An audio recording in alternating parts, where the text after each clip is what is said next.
السلام علیکم جی، میں ہوں آپ کا میزبان علی شیر۔ آج آپ کے ساتھ گلگت بلتستان کے کچھ اہم ایشوز پہ بات کریں گے، اور میرے ساتھ جو شخصیت آج موجود ہیں وہ leader of the opposition Gilgit Baltistan assembly Muhammad Kazim Mohsin Sahib موجود ہیں، جو کہ آج گلگت بلتستان کی پولیٹکس میں مزاحمتی ایک استعارہ بن چکے ہیں، اور ان کی اب تک کی جو سیاست ہے اس میں صرف گلگت بلتستان کی بات ہوتی ہے۔ گلگت بلتستان کے عوام کی جو خواہشات ہیں انہی کی عکاسی ہمیں نظر آتی ہے، اور گلگت بلتستان کے جو وسائل ہیں ان وسائل کی بنیاد پہ یہ خود انحصاری کی بات کرتے ہیں۔ کاظم محسن صاحب، آپ کا بہت بہت شکریہ۔ سب سے پہلے میں بات کروں گا کہ ہم جمہوریت پسند ہیں، ہم جمہوریت کی بات کرتے ہیں، اور ہمارا جو ایک آئین ہے جو ریاست اور باشندگان ریاست کے مابین مشترک مفادات کی تشریح پیش کرتا ہے، اور اس آئین نے جمہوریت ہی کو اس ریاست کا نظام کے طور پہ اسے چنا ہے۔ اگر ہم جمہوریت کی بات کریں تو اسمبلی جمہوریت کی نمائندہ بلڈنگ ہے، ادارہ ہے، جہاں پہ عوامی نمائندے بیٹھ کے عوام کے مستقبل کے فیصلے کرتے ہیں۔ تو 5 مئی کو ایک ثانیہ ہوا، میں تو اسے ثانیہ کہوں گا، کہ اسمبلی کو تالے لگا دیے گئے اور کہا گیا جی کہ بم کی افواہ ہے، اور پھر پولیس ڈپیوٹ ہوئی، اس پہ اندر انفورسمنٹ کی دیگر جو بم ڈسپوزیبل کی جو ٹیمیں وہ گئی، وہ بم آج تک اسمبلی میں نظر نہیں آیا۔ وہ واقعتاً کوئی بم تھا یا جمہوریت پہ کوئی بم گرانے کی کوشش کی گئی تھی؟ علی شیر صاحب، بہت شکریہ آپ کا، آپ کی محبتوں کا، اور آپ نے جس انداز میں آئین کی تعریف کی، جمہوریت کی تعریف کی۔ اگرچہ میرے لیے جمہوریت آئیڈیل نظام نہیں ہے، لیکن موجودہ دنیا میں اس سے بہتر بھی کوئی نظام نہیں ہو سکتا، لیکن میرے لیے آئیڈیل نہیں ہے۔ دوسری بات، آپ نے 5 جولائی کی یاد تازہ کر دی۔ ایک طرف دل جلانے کی بات کرتے ہو، پھر رلانے کی بات کرتے ہو۔ یہ زخموں کو آپ کیوں کڑیتے ہو؟ آپ یا تو آپ اتنے معصوم ہیں، یا آپ جان بوجھ کے یہ سوالات کرنا چاہ رہے ہیں کہ میں ان حقیقتوں سے پردہ اٹھاؤں۔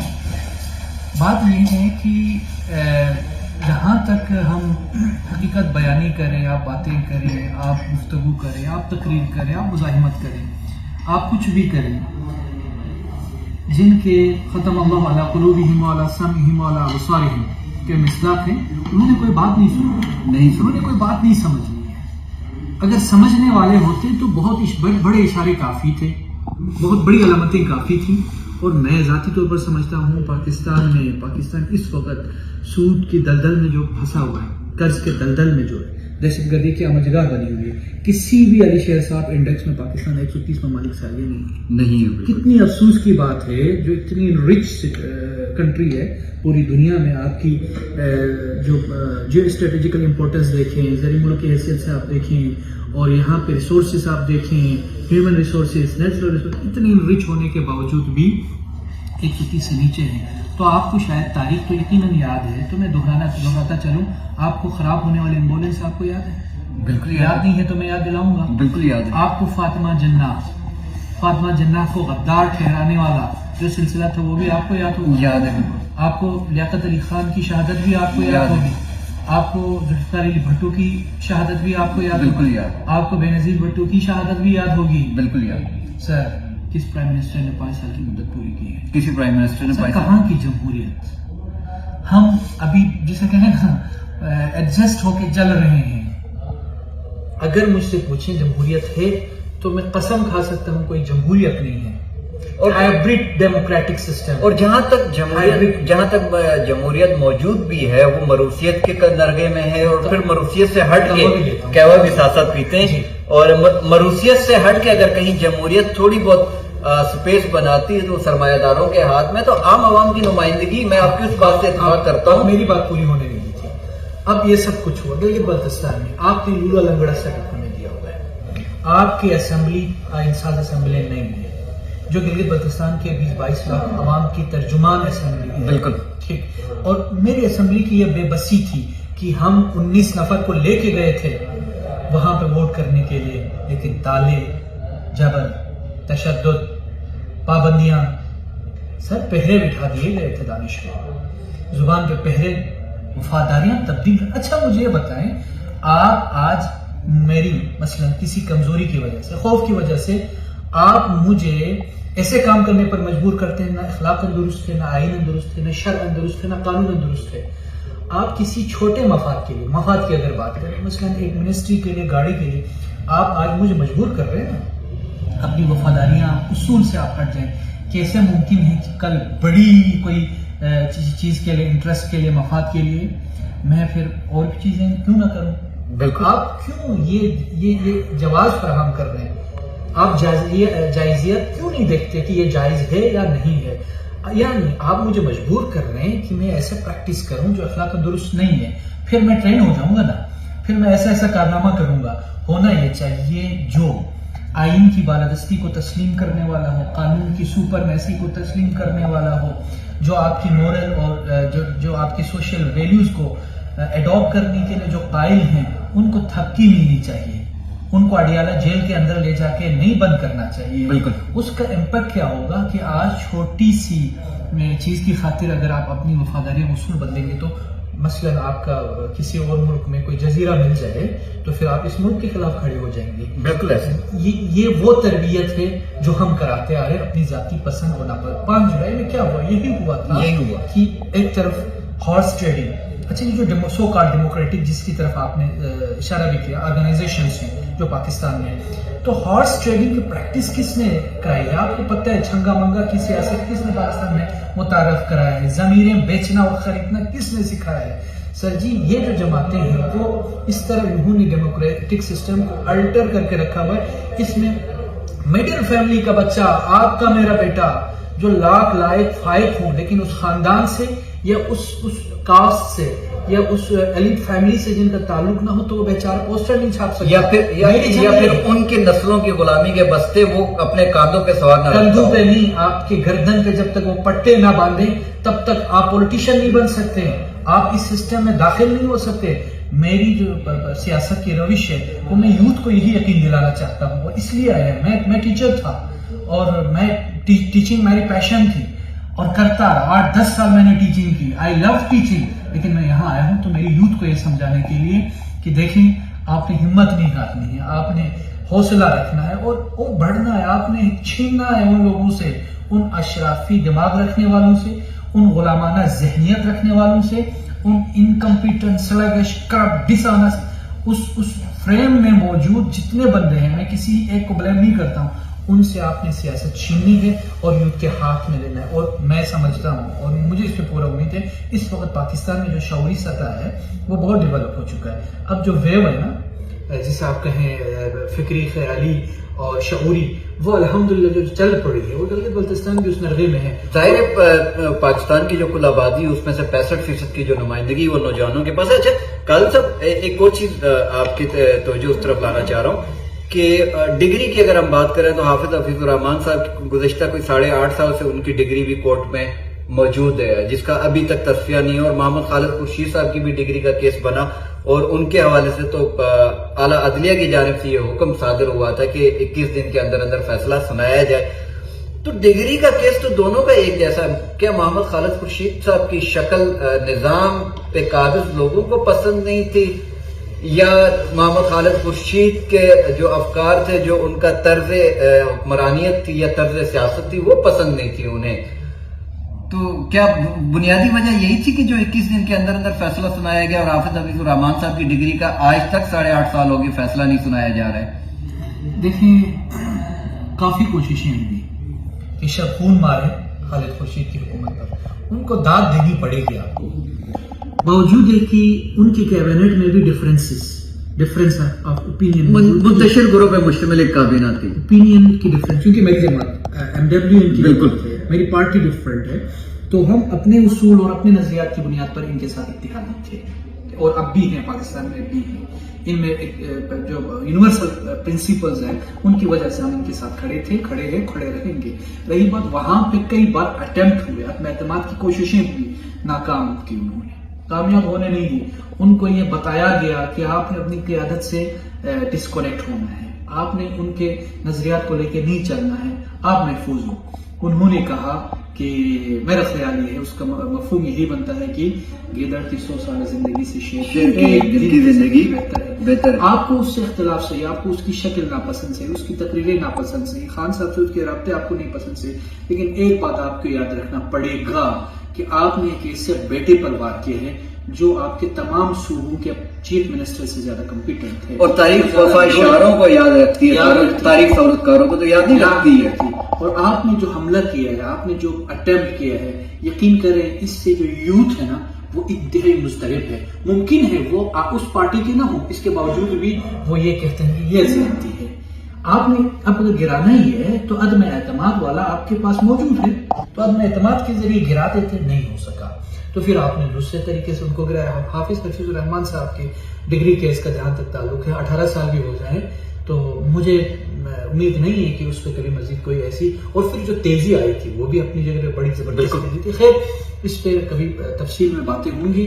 تو گلگت بلتستان میں جو بنیادی طور پر رجیم چینج آپریشن ہوا، اس آپریشن کے نتیجے میں جو نقصان ہوا ہے وہ نقصان ریپیریبل لاز ہے. ابھی ہم بات کریں تو الیکشن کمیشن کی، محمد خالد خورشید کے حلقے میں ضمنی انتخاب ہوئے اور ان کے جو والد صاحب ہیں تحریک انصاف کے ٹکٹ پہ وہ جیت گئے، اور پھر الیکشن کمیشن میں کچھ درخواستیں جی کہ جو اپوننٹ کا کردار تھے کہ جی دھاندلی ہوئی، اور ان درخواستوں کی بنیاد پہ نوٹیفیکیشن روکا گیا. یہ ایک نیا جمہوری بحران نے، الیکشن کمیشن کے اس اقدام نے نئے ایک جمہوری بحران کو جنم نہیں دیا، یا آئینی ایک قانونی ایک بحران کی اگر ہم بات کریں. عمومی طور پہ ہم نے ماضی میں یہ دیکھا ہے کہ کوئی بھی درخواست گزار اپوننٹ کردار جب دیتا ہے تو وہ ٹریبیونل کو تشکیل دیا جاتا تھا، اور اس سے پہلے نوٹیفیکیشن ہوتی تھی، ٹریبیونل اپنی پوری تحقیقات کرتا تھا، اس کے بعد جا کے ٹریبیونل کوئی فیصلہ سناتا تھا. یہاں تو تاریخ کو ہی بدل دیا گیا، ٹریبیونل کے قیام کی طرف نہیں گئے، براہ راست اس پہ انکوائری کنڈکٹ کی گئی بیوروکریسی کے ذریعے، اور نوٹیفیکیشن روک دیا گیا، اور 6 ہفتوں میں جو فیصلہ کیا جانا چاہیے تھا قانونی اور آئینی طور پہ وہ 6 مہینوں تک گیا، اور ایک ہلکا عوامی نمائندے سے محروم رہا. تو کہنے کا مطلب یہ ہے کہ کل کو جنرل انتخابات ہوتے ہیں اور اس میں کینڈیڈیٹس جیتتے ہیں، تو ہارے ہوئے کینڈیڈیٹ پھر اسی پریکٹس کو اپنا کے جب وہ الیکشن کمیشن میں درخواستیں دیں گے تو کیا الیکشن کمیشن یہی پریکٹسز وہیں پہ کوڈ کرے گا اور سب کے نوٹیفیکیشن روک کے خطے کو ایک جمہوری اور آئینی بحران کی نظر رکھے گا؟ آپ اس کو کس تناظر میں دیکھتے ہیں؟ دیکھیں، پہلی بات تو یہ ہے الحمدللہ یہ کیس کورٹ میں ہے، تو امید یہ ہے کورٹ سے، اعلیٰ عدلیہ سے، گلگت بلتستان کی چیف اپلیٹ کورٹ سے، کہ وہ یقیناً انصاف پر مبنی انشاءاللہ فیصلہ دے گی.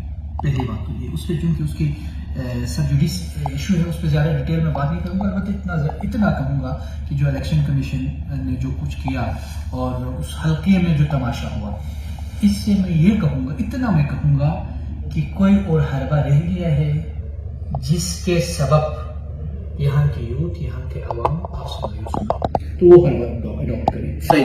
آپ کی فیڈریشن سے مایوس ہوتی جا رہی ہے، آپ کے سسٹم سے مایوس ہوتے جا رہے ہیں، آپ کے نظام سے مایوس ہوتے جا رہے ہیں. جو عوام نے ان کو الیکٹ کیا ہے تو آپ کون ہوتے ہیں بھائی؟ آپ کون ہوتے ہیں کہ آپ یا تو زبردستی کے بندے تھوپے، یا آپ لوگوں کو چناؤ کا وہ بھی فراہم نہ کریں، آپ سپیس فراہم نہ کریں. جب آپ نے یہ کرنا ہے، ابھی ادھر بھی جو کچھ چل رہا ہے آپ کے سامنے ہے، جب التصدر ظلم ستم میں لوگ کہتے ہیں مصلحتاً خاموش ہے. ہم نے کہا کہ عشق تو سر ہی مانگتے ہیں، عشق پہ کربلا کا سایہ ہے، یا پھر دور باطل میں حق پرستوں کے آواز تو رہ جاتی ہے، سر نہیں رہتے. جبر میں ایک اور چیز کی طرف میں آنا چاہ رہا ہوں کہ دنیا کے طاقتور جو قومیں ہیں وہ بھی اب اس بات کو سمجھ چکی ہیں کہ ریاستوں کی فلاح و بہبود قوموں کی ترقی ہی پہ مرکوز ہے، اور اس کے ساتھ ساتھ ریاست اور باشندگان کے درمیان میں کہیں کانفلکٹ آتا ہے تو وہاں صرف اور صرف مکالمہ ہی ہے جو اس کانفلکٹ کو دور کر سکتا ہے. گلگت بلتستان کی نوجوان کی لٹریسی ریٹ کی ہم بات کریں تو پاکستان کی دیگر پروونسز سے سب سے زیادہ ہے. آج کا ہمارا نوجوان محرومیوں کی شکار ہے. انہیں میڈیکل کالجز نہیں ہیں، ان کے پاس ٹیکنیکل کالجز نہیں ہیں، نرسنگ کالجز نہیں ہیں، انجینئرنگ کے کوئی ان کے پاس ادارے نہیں ہیں. تو ہمارا جو آج کا نوجوان ہے جو لٹریسی ریٹ میں بھی بہت آگے اور انرجیٹک ہے اور اپنے نظریات میں ایگریشن رکھتا ہے، کیونکہ بائی نیچر بائی ڈیفالٹ جس ایج سٹیج میں وہ جا رہا ہے وہاں ایگریشن ہی ہے. تو آپ کو نہیں لگتا ہے کہ ہمارے جو ریاستی نمائندے ہیں ان میں اور آج کی جو ہمارے نوجوان ہیں ان کے مابین مکالمے کا شدید فقدان ہے، اور یہ کل کو کسی بھی طور پہ معاشرتی کسی بڑے ڈیزاسٹر کی طرف یہ جا سکتا ہے؟ لیکن اس میں کوئی دو رائے نہیں ہے کہ بلتستان کے جو نوجوان ہیں اگرچہ وہاں پہ مواقع نہ ہونے کے برابر ہے. آپ نے ان چیزوں کی طرف اشارہ کیا کہ نہ میڈیکل کالج ہے، نہ انجینئرنگ کالج ہے، نہ کوئی میٹروپولیٹن سٹی ہے، نہ وہاں پہ کوئی جابس کے بڑے آپشنس وہاں موجود ہوں. وہاں البتہ لٹریسی ریٹ بے تحاشا ہے اور یہی پوٹینشیل بھی ہے اور فیوچر کے لیے ہیزرڈ بھی بن سکتا ہے اگر ہم اس کو میٹرلائز نہ کر سکیں، اس کو چینلائز نہ کر سکیں، اس کو مینیج نہ کر سکیں۔ البتہ میری یوتھ سے مجھے بڑی امیدیں وابستہ ہے اور یہ جو میری یوتھ ہے نا وہ سبق سکھائے گی، وہ سب کو سبق سکھائے گی اور ایسی سبق سکھائے گی کہ دنیا یاد رکھے گی۔ آپ نے کہا ایگریشن ان میں نہیں ہے۔ آپ کا کیا خیال ہے 75 سالوں سے آپ روتے رہے، چیختے رہے، چلاتے رہے کہ آپ یہ کہیں کہ مجھے آپ سے محبت ہے، مجھے آپ کا حصہ بننا ہے اور آپ ہیں کہ نظریں پھیر رہے ہیں۔ ایک مرحلے تک میں آپ سے لو لگاؤں گا، اس کے بعد میں کہوں گا بھائی یہ چیزیں ٹھیک نہیں ہیں۔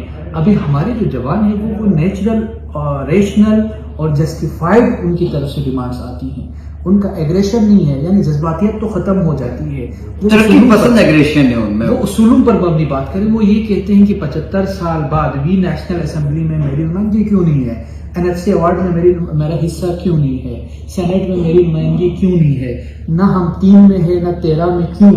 کشمیر کے لیے آپ نے سیٹ اپ دیا تو ہمیں بھی ایک سیٹ اپ، حالانکہ ان کو یہ منفرد اعزاز جاتا ہے کہ وہ بائی چوائس پاکستانی ہے، غیر مشروع جنگ لڑی ہے، میرے دادا نے جنگ لڑی ہے۔ جنگ اس لیے نہیں لڑی ہے کہ 75 سالوں سے متنازع رہے، نہیں، اس کے لیے نہیں لڑی۔ یا تو مجھے حصہ چاہیے، یا تو مجھے پاکستان کا آئینی قانونی حصہ بنائیں، یا مجھے کشمیر کا سیٹ اپ دے دیں۔ لیکن آج تک جو ٹرہاتے رہے، اس میں مجھے سب سے زیادہ شکایت، لوگوں کو اسٹیبلشمنٹ سے بھی شکایت ہوگی، لوگوں کو فیڈریشن سے بھی شکایت ہوگی، مجھے جو یہاں کے ریپ ہے مختلف پارٹیز کی صورت میں، انہوں نے گلگت بلتستان کے ساتھ کھیلا ہے۔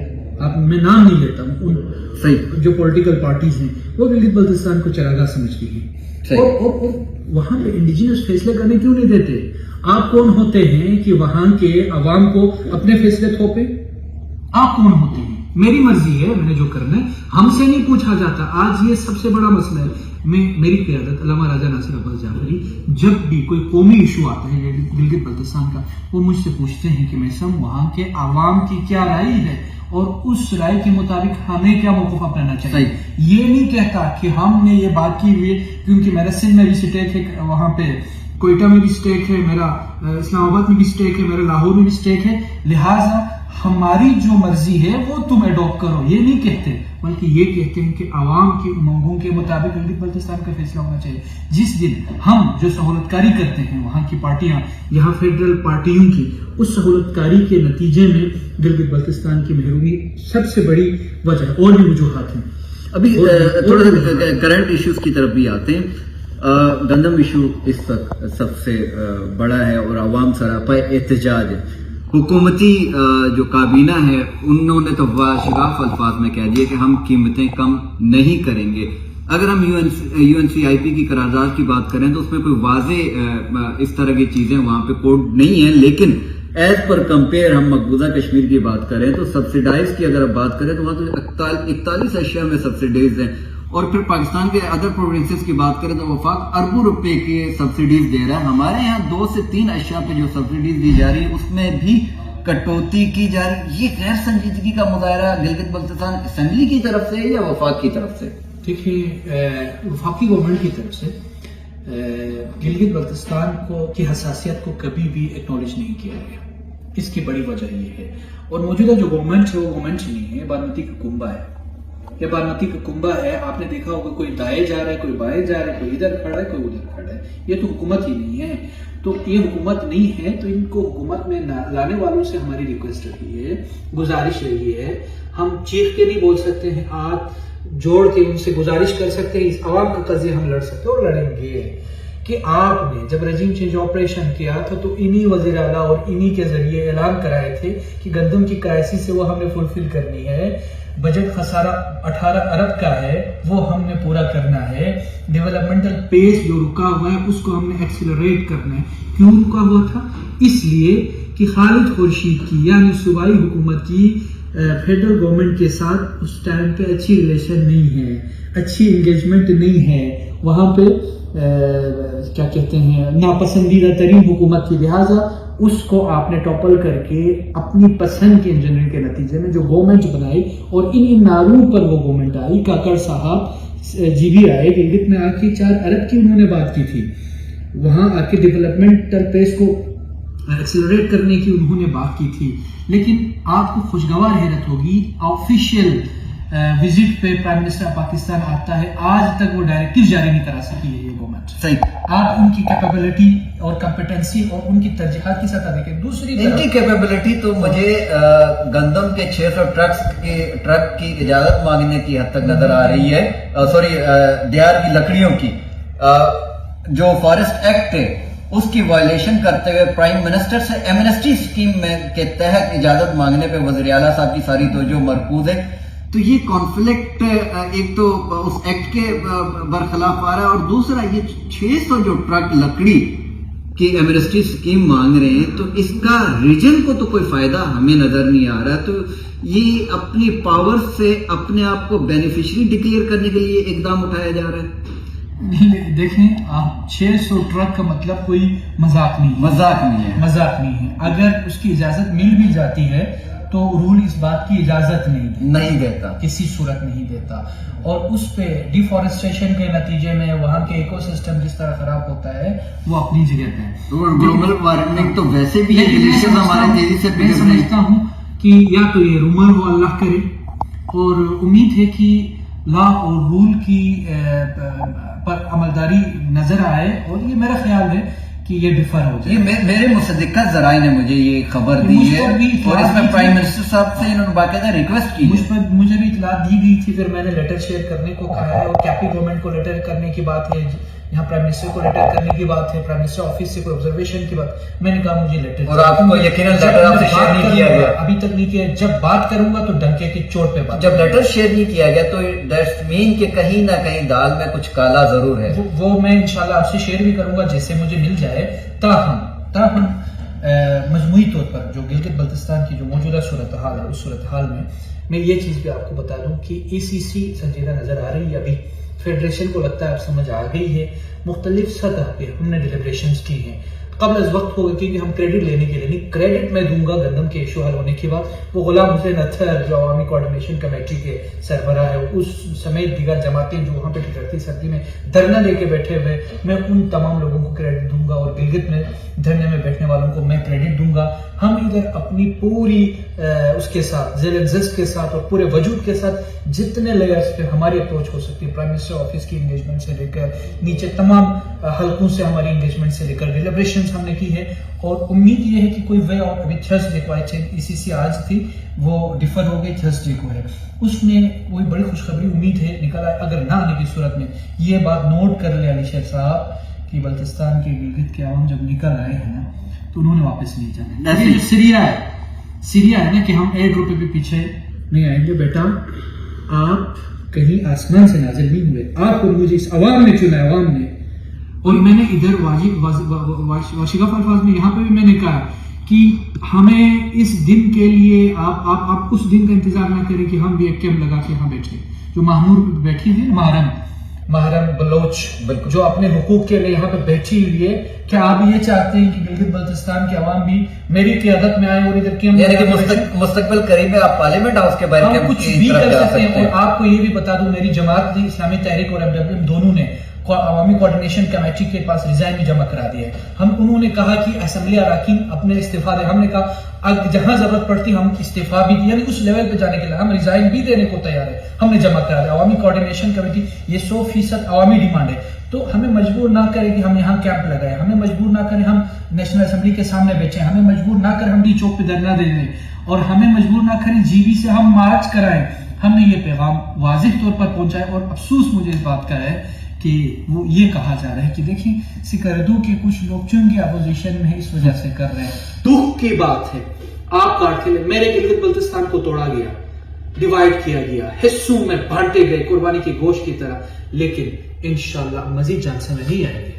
آخری ایک سوال کی طرف جاتے ہیں. یہ تو خوشائند بات ہے کہ گلگت بلتستان کے عوام کم از کم گندم کے معاملے میں ایک ہو جاتے ہیں. ادر دین ہم تو یہ توقعات رکھتے ہیں کہ نوجوانوں کو محفوظ مستقبل کے لیے انہیں ایک ہونا چاہیے، خطے کے بہتر اور روشن مستقبل کے لیے ایک ہونا چاہیے. بہر کیا گندم کے لیے بھی ایک ہو رہے ہیں، تو یہ بڑی خوشائند بات ہے. آخری سوال یہ ہے کہ محمد خالد خورشید، حافظ الرحمان اور امجد ایڈوکیٹ، ان تینوں کا مستقبل آپ کیسے دیکھتے ہیں، اور ان میں کس کا مستقبل آپ زیادہ عوامی سطح پہ بہتر آپ کو نظر آ رہا ہے؟